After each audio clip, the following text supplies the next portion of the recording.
politik itu tidak selamanya indah, tidak selamanya manis. Ada pahitnya, pahitnya ya dirasakan sama saya Pak, kira-kira. Nyalon,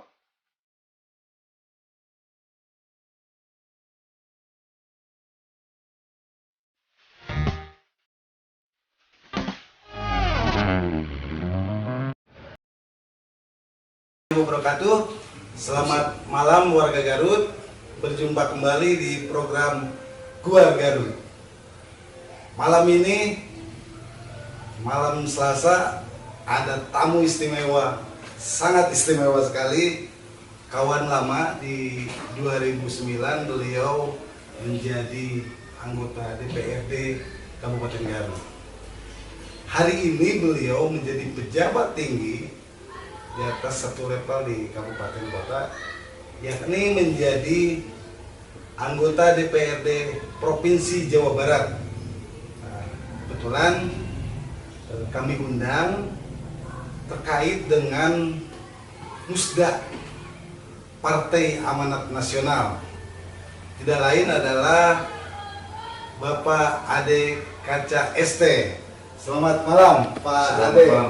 Assalamualaikum warahmatullahi wabarakatuh. Waalaikumsalam warahmatullahi wabarakatuh. Aduh, selamat datang di Harian Garut, Pak Ade di program Luar Garut. Dari Bandung atau dari Garut nih? Dari Garut Pak. Oh dari Garut. Ya. Memang tidak menetap di Bandung. Nah, kebetulan hari ini kami ada kegiatan di lingkungan Garut, jadi kami tidak pergi ke Bandung. Kami tadi ada tugas yang harus diselesaikan di Kabupaten Garut. Siap. Pak Ade, sekarang kan menjadi pejabat provinsi. Ada perbedaan ya saat menjabat, tapi sempat rehat kan 2019 tidak menjadi anggota dewan. betul, ya. Tapi mencalonkan waktu itu. Mencalonkan. Mencalonkan. Hanya Allah mungkin memberikan jalan yang terbaik untuk rehat 5 tahun Pak. Rehat, tapi lompatannya jauh nih langsung di provinsi. Inilah skenario Allah Pak. Oke. Apa sih yang membedakan antara menjadi anggota dewan di kabupaten kota dengan provinsi? Ya, yang membedakannya tentu banyak sekali. Yang pertama mungkin jangkauan kerja kita di provinsi itu 27 kabupaten kota. Yang pertama itu, yang kedua juga berkaitan dengan pembahasan anggaran juga. Kita membahas anggaran sampai 46 triliun per tahun. 46 triliun Per tahun ya. Terus yang lain-lainnya barangkali berkaitan dengan mitra kerja. Mitra kerja juga di kami di Komisi 5, kebetulan Pak Rata kami di Komisi 5 yang berbincangnya tentang pendidikan, kesehatan dan lain sebagainya, ada 11 mitra di kami. Itu sangat luar biasa perbedaannya. Ya, perbedaannya yang lain mungkin Pak Rata sendiri sudah bisa mengambil satu kesimpulan. Kira-kira kalau kami ibaratkan biaya hidup anak sekolah di SMP tentu akan berbeda dengan biaya hidup anak sekolah di SMP. Kira-kira seperti itu untuk yang lain. Kalau yang kami bedakan yang sangat mencolok itu jangkauan kerjanya saja. Kita muter 27 kabupaten kota selama 1 tahun. Luar biasa Pak. Itu Pak yang membedakan. Di Komisi 5 ada berapa anggota? Di Komisi 5 di kami itu ada 25 anggota Pak. 20 Dari berbagai fraksi Pak. Dari berbagai dapil ya, kita alhamdulillah bisa bersilaturahim Pak, saling tukar menukar pengalaman, pikiran, dan alhamdulillah kita membangun sebuah kebersamaan. Berapa fraksi Pak di provinsi itu? Di provinsi itu ada 8 fraksi Pak. 8 fraksi ya. Pak, kalau di provinsi kan ada ditempatkan ya pejabat anggota dewan itu rumah dinas. Ya. Bapak ngambil atau itu? Dulu sih pemerintah Provinsi Jawa Barat menyediakan fasilitas rumah. Nah, kalau sekarang Pak, fasilitas rumah itu sudah tidak lagi diambil, dipakai oleh anggota, lebih kepada dipakai untuk kepentingan yang lain oleh Pemprov Jawa Barat, kami cukup mendapatkan fasilitas tunjangan perumahan. Semua pimpinan juga Sama. Oh, Kalau sama. pimpinan ada rumah dinas Pak, pimpinan Pak Ketua itu ada di rumah dinas. Oh, ada ya. Kalau kendaraan Pak? Kendaraan sudah tidak ada lagi. Sudah tidak ada. Oke. Pada nih agak Siap. langsung mengerucut ke PAN nih. Siap Pak, siap Pak. Ini kan Desember ini digelar musda ya. Betul. Pak Ade turut mencalonkan diri di Formatur. Yang katanya memang berbeda, ada RT-nya. Kalau dulu dipilih oleh RT, oleh DPC. DPC. Saat ini seperti apa Pak? Nah, musda yang sekarang, yang insya Allah Pak, mungkin kita juga berupaya agar musda ini tepat waktu Pak. Karena ketua yang lama itu SK-nya berakhir tanggal 24 November. Memang kemarin ketua umum sudah mengeluarkan surat untuk memperpanjang ketua yang lama sampai 30 Januari 2021. Artinya kita ada waktu 2 bulan untuk mempersiapkan musda. Nah, musda hari ini, tahun ini, setelah Kongres Kendari, memang ada perubahan yang sangat luar biasa kalau kita bandingkan dengan musda-musda yang sudah lalu. Yang sudah lalu, musda kita dipilih untuk menentukan ketua DPD Kabupaten Garut itu dipilih oleh para ketua ranting dan sekretaris, para ketua dan sekretaris DPC. Jadi pesertanya hampir ratusan Pak. Nah hari ini setelah Kongres di Kendari ada perubahan di anggaran dasar rumah tangga partai. Nah, perubahan yang sangat mencolok adalah berkaitan dengan pemilihan ketua DPD. Hasil daripada Kongres Kendari tentu itu ada perubahan di ADART. Perubahannya adalah penentuan ketua DPD, ketua DPW seluruh Indonesia itu satu komando di ketua umum. Nah, tugas DPD, tugas DPW membentuk panitia, yaitu membentuk SC dan OC. Nah kebetulan di anggaran dasar anggaran rumah tangga hasil Kongres Kendari itu berubah Pak. Jadi dibuka pendaftaran calon formatur. Calon formatur itu dibuka seluas-luasnya, boleh kader, boleh dari luar kader. Tujuannya apa? Untuk menghapus stigma bahwa PAN ini bukan partai tertutup, terbuka untuk seluruh. Mau kader, mau bukan kader yang mendaftarkan di formatur calon formatur itu setidak-tidaknya memiliki kartu anggota.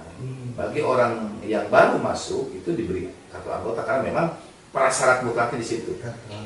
Ada kartu anggota. Nah, kewenangan SC di tingkat kabupaten itu hanya merekrut, mengakomodir, memverifikasi awal.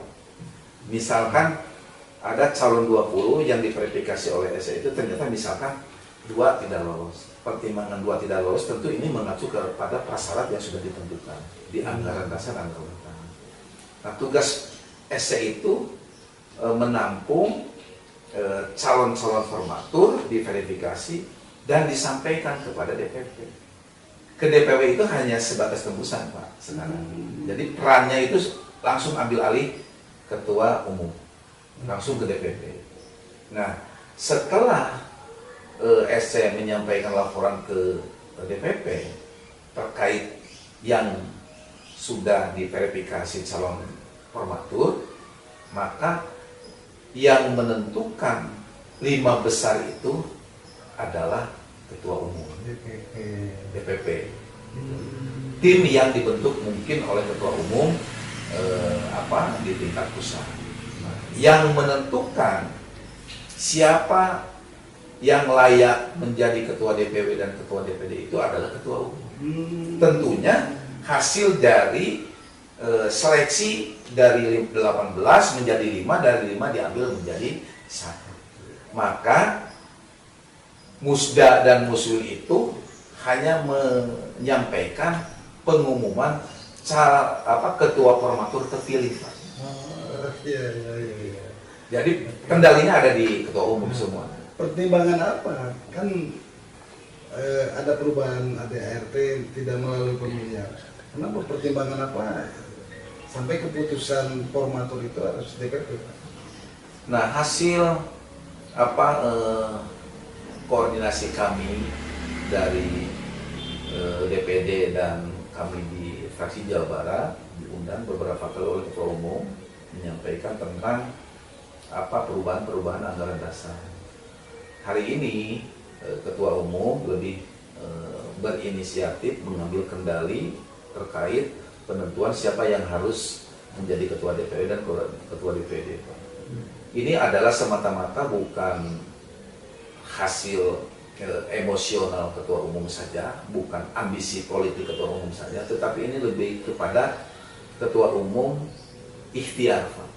Dari pengalaman-pengalaman yang lalu bahwa mekanisme pemilihan ketua DPD dan ketua DPP ini selalu berakhir dan berujung tidak harmonis.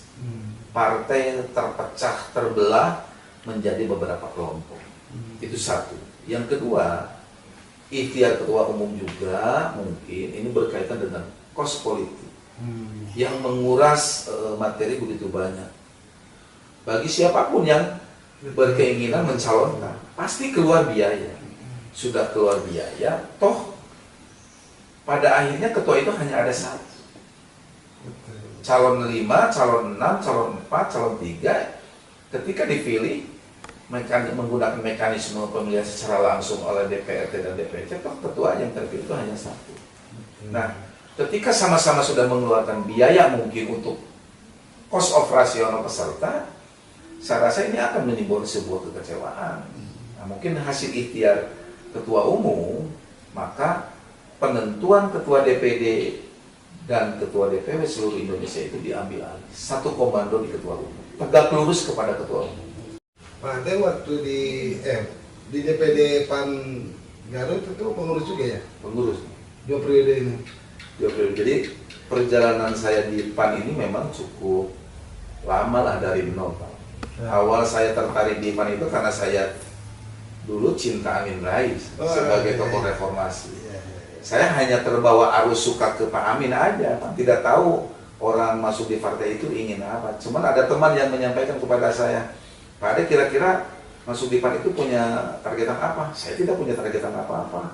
Orang lain punya targetan ke Jalan Patriot nomor 2. Apa itu Jalan Patriot nomor 2 aja? Bilang begitu kan? Ya jadi anggota dewan. Oh gitu, saya bilang.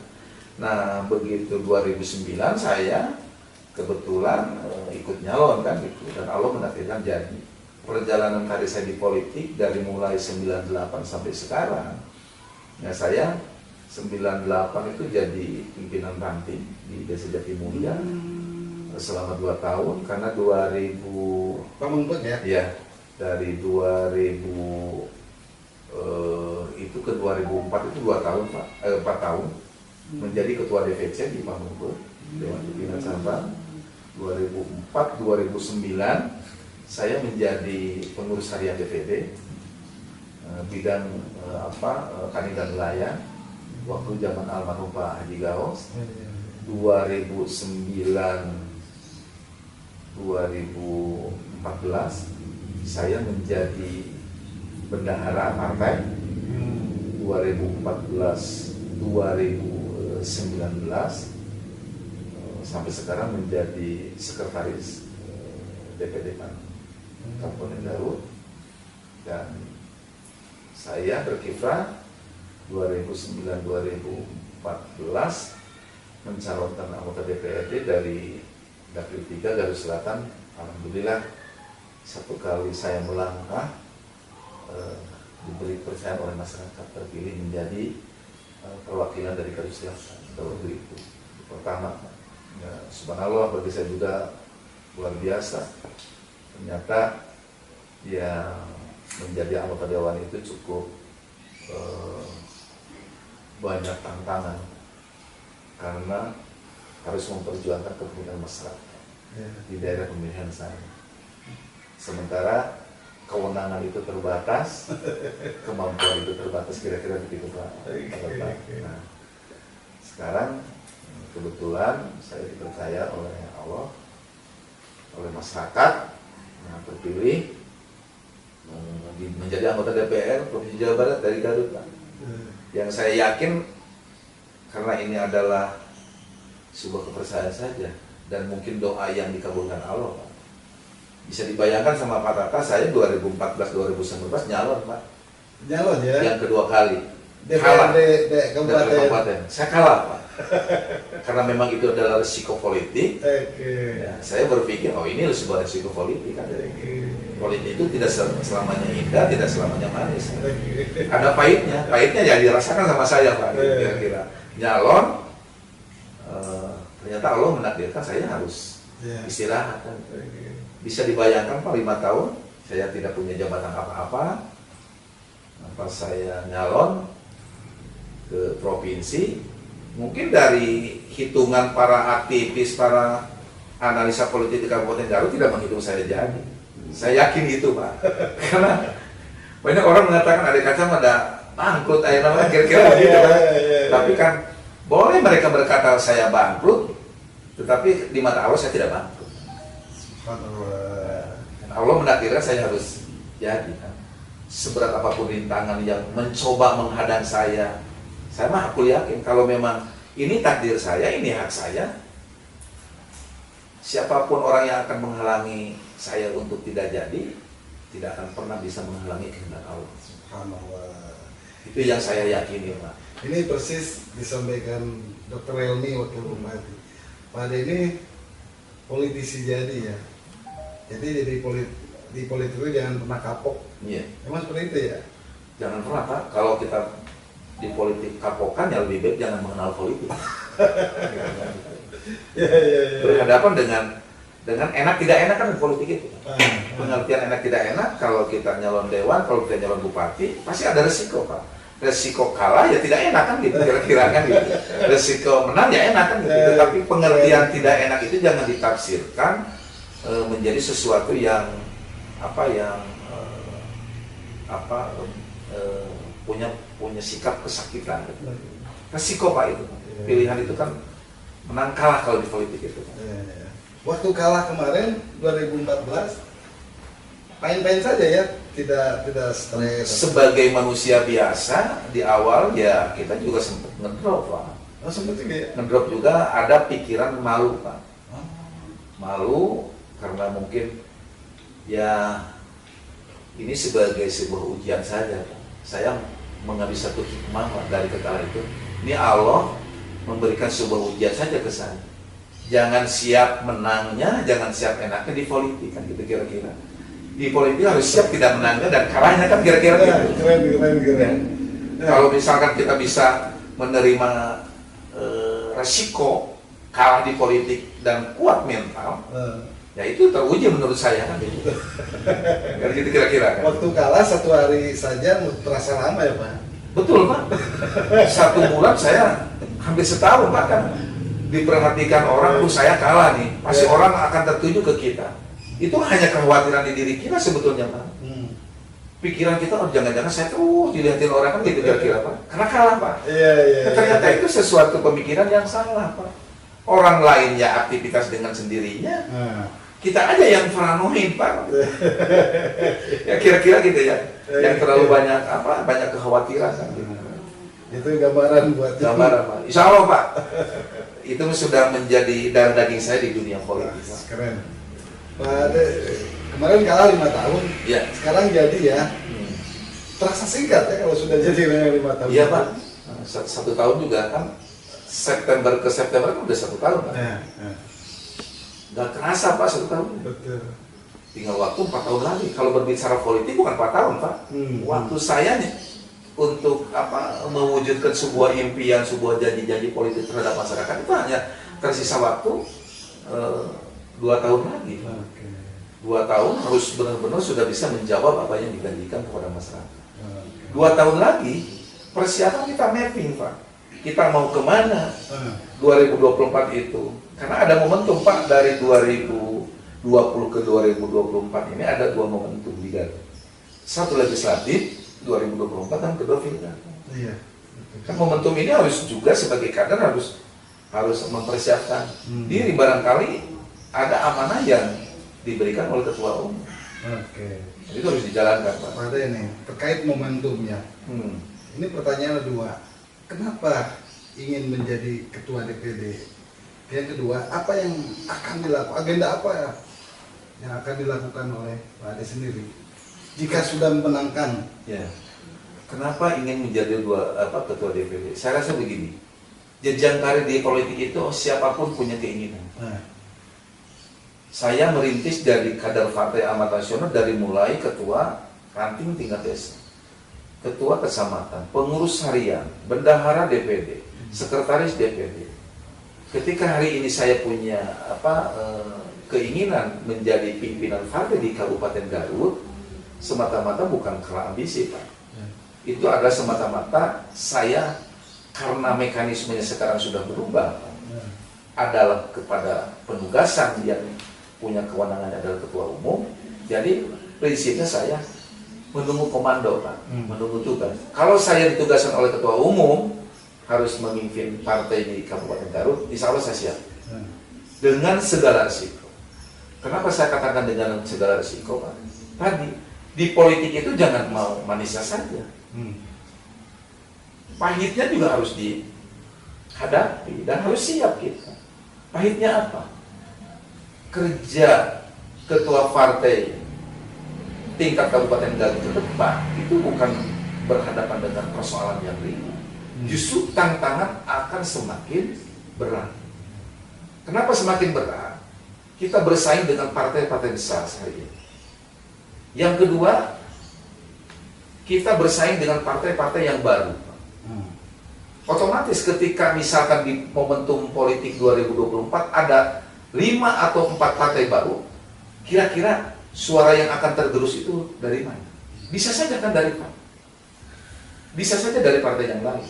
Maka konsep kami ketika terpilih nanti menjadi ketua DPD, dimandatkan oleh ketua umum harus jadi ketua DPD, misalkan kami juga harus memiliki desain bagaimana merumuskan sebuah konsep agar Partai Amanat Nasional di Kabupaten Garut ini bisa setidaknya bertahan tetap 5 kursi, atau kita punya targetan 1, 2, 3 kursi bisa menang.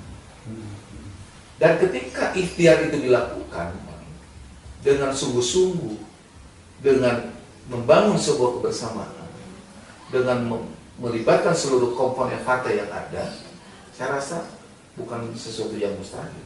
Pasti.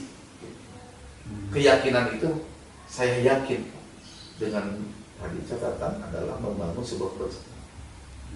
Jadi suksesnya Partai Amanat Nasional di Kabupaten Garut itu bukan semata-mata kerja seorang ketua DPD saja. Seluruh organ partai dari mulai DPD, DPC sampai ke tingkat ranting, rayon, subrayon ini harus bergerak. Mereka bisa bergerak menurut pandangan saya ketika kita selaku figur pimpinan ketua DPD Garut bisa paham terhadap kondisi dan keadaan apa sih yang diinginkan oleh para ketua DPD, apa sih yang diinginkan oleh para ketua ranting, rayon dan subrayon.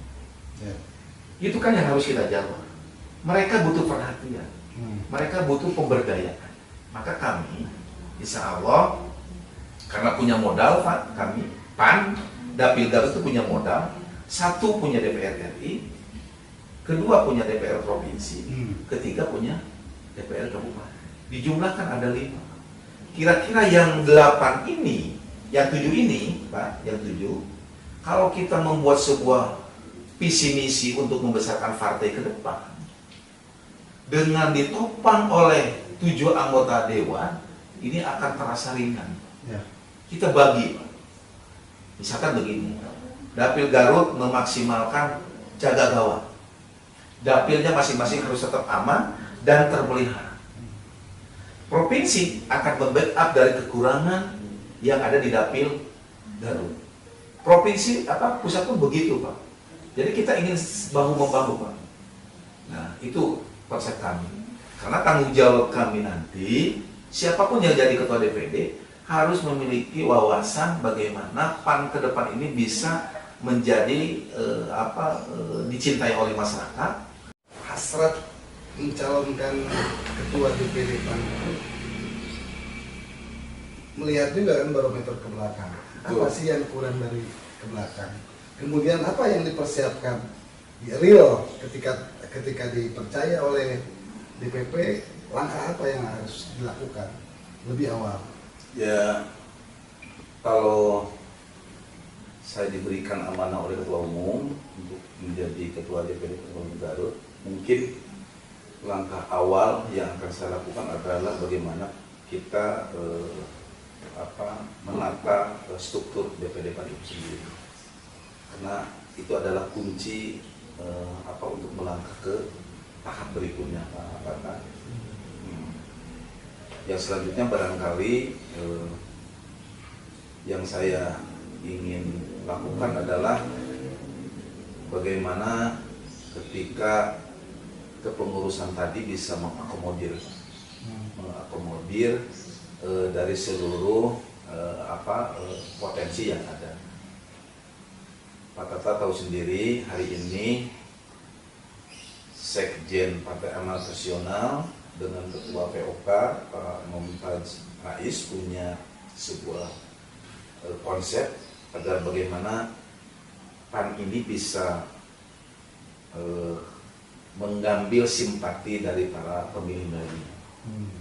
Itu jelas disampaikan dalam binte kami beberapa pekan ke belakang di Surabaya bahwa PAN harus bisa meraih pemilih milenial. Nah, ini juga sesuatu yang harus kami kedepankan, kami olah bersama-sama dengan insya Allah nanti pengurus yang ada. Karena begini Pak Tata, hasil kongres di Kendari itu sekarang meminimalisir kepengurusan dari 70 pengurus harian sekarang menjadi 35. Jadi akan banyak yang tereliminasi. Nah, di sini perlu sebuah kehati-hatian menurut kami untuk menentukan siapa yang masih layak untuk menjadi pengurus harian. Dalam artian layak, memiliki komitmen yang sama, siap bekerja keras, tidak menimbulkan sebuah kegaduhan di internal. Karena kalau ada kegaduhan di internal, ini akan menghambat laju program DPD PAN ke depan. Nah, itu mungkin yang akan kami lakukan. Lantas, apa sih target menjadi ketua DPD? Lebih kepada pengabdian, Pak. Kami dari jauh di sana, Pak. Kami orang selatan, kami dari Pamengpe. Kalau dibanding kami dengan orang Garut di kota, luar biasa, Pak. Kami perlu adaptasi. Tetapi saya berterima kasih. Proses perjalanan hidup saya mungkin ditakdirkan oleh Allah, oleh Tuhan Yang Maha Kuasa, harus berkiprah di politik, berkecimpung di politik. Tidak sia-sia menurut saya, bahwa orang kidul ternyata masih memiliki kemampuan, memiliki martabat, masih memiliki nilai kepercayaan dan dipercaya oleh masyarakat. Nah, target saya apa sih yang menjadi keinginan, apa yang menjadi target jadi ketua DPD? Lebih kepada pengabdian, Pak.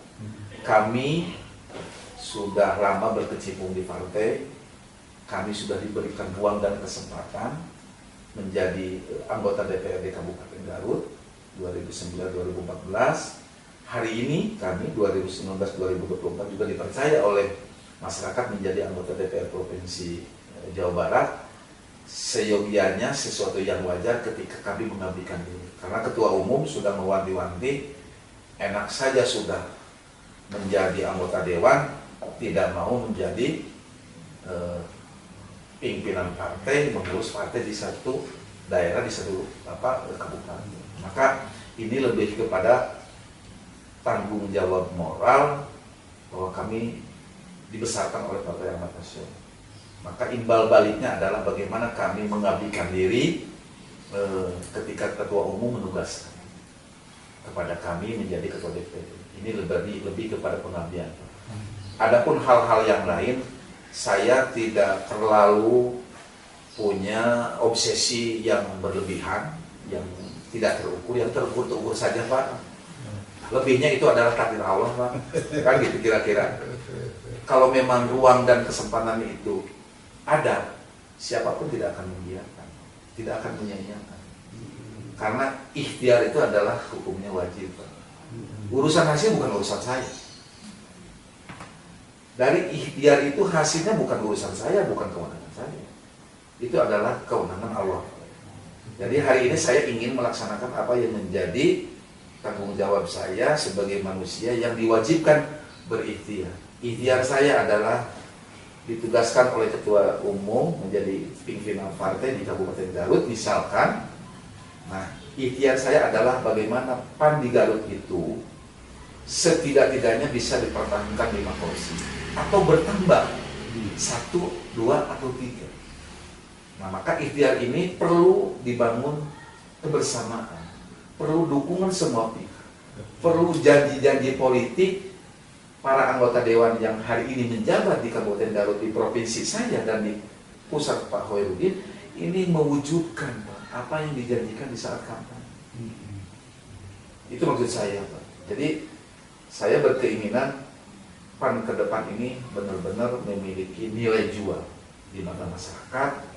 Saya hakul yakin ketika kerja kader PAN yang menjadi anggota DPRD di Kabupaten Garut Provinsi dan DPR RI memiliki sebuah komitmen yang benar-benar terwujud dan dirasakan oleh masyarakat, saya hakul yakin di pemilu yang akan datang 2024 atau di momentum politik apapun, misalkan masyarakat tidak akan pernah pergi dari PAN.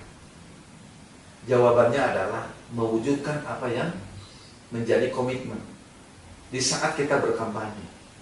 Itu kuncinya Pak. Keren. Gitu lah. Kira-kira gitu lah. Luar biasa. Pak Ade nih, Pak Amin Rais kan salah satu deklarator Betul. Partai PAN. Kemudian beliau keluar dan mempersiapkan membuat partai baru. Betul. Apakah tidak khawatir kader-kader PAN memang akan berkurang? Beralih ke partainya Pak Amin. Apa tantangan itu, apa yang harus dilakukan? Atau khawatir nggak?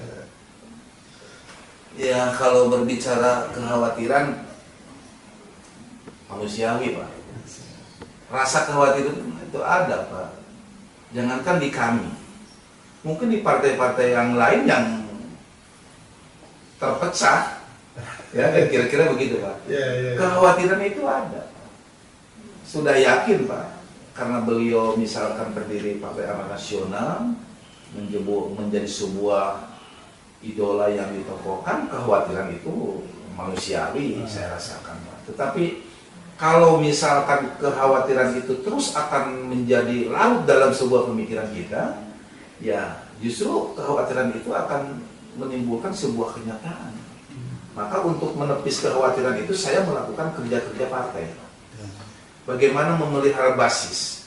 Yang tahu pemilih saya itu kan saya, bukan Pak Amin Rais kan. Yang tahu pemilih para anggota dewan yang di Kabupaten Garut itu kan mereka. Ketika mereka melakukan sebuah servis dengan janji-janjinya yang realistis, yang terukur dan terrealisasi, saya rasa mau bikin berapa partai pun Pak Amin, karena ini sudah menjadi basis dan terpelihara, saya nggak khawatir. Ini bijaksana sekali. Nggak khawatir Pak, kira-kira gitu Pak. Menurut saya Pak Amin mendirikan partai hari ini ya karena itu pilihan politik Pak Amin barangkali. Karena berpolitik itu tidak mesti harus absolut Pak. Kan gitu. Ketika memang dirasakan sudah tidak nyaman, ya pilihan kita keluar kan itu kira-kira Pak. Dan itu berlaku untuk siapapun Pak. Gitu. Sah-sah saja ya. Iya, sah-sah saja menurut saya kan gitu. Maka saya menyikapinya sederhana, kita hormat terhadap Pak Amin, terhadap pilihannya, karena mungkin Pak Amin punya ikhtiar lain, mungkin hasil kajian dan lain sebagainya, kita hormati aja Pak. Perbedaan itu tidak mesti harus menjadi permusuhan yang terus-menerus. Kira-kira begitu Pak. Nah, satu lagi nih di season ini.